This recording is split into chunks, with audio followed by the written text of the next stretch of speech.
আমি অমিত শাহকে বলবো 4 তারিখ বাংলায় থাকবেন আপনি, 4 তারিখ দেখা হবে। আপনি বাংলার মানুষকে বলছেন 23 তারিখ সব ঘরে ঢুকে থাকবে, বিজেপি আসার পর চুন চুনকে জেল মে ডালেঙ্গে।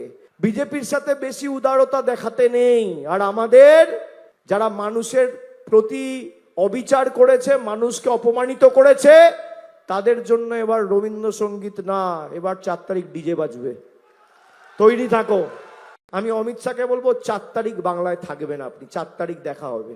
আপনি বাংলার মানুষকে বলছেন 23 তারিখ সব ঘরে ঢুকে থাকবে, বিজেপি আসার পর চুন চুনকে জেল মে ডালেঙ্গে।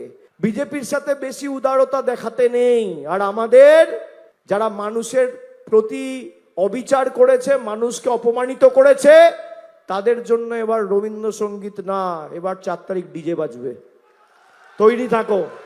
আমি অমিত শাহকে বলবো 4 তারিখ বাংলায় থাকবেন আপনি, 4 তারিখ দেখা হবে।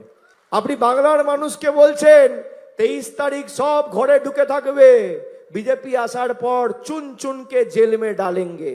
বিজেপির সাথে বেশি উদারতা দেখাতে নেই। আর আমাদের যারা মানুষের প্রতি অবিচার করেছে, মানুষকে অপমানিত করেছে, তাদের জন্য এবার রবীন্দ্রসঙ্গীত না, এবার 4 তারিখ ডিজে বাজবে, তৈরি থাকো।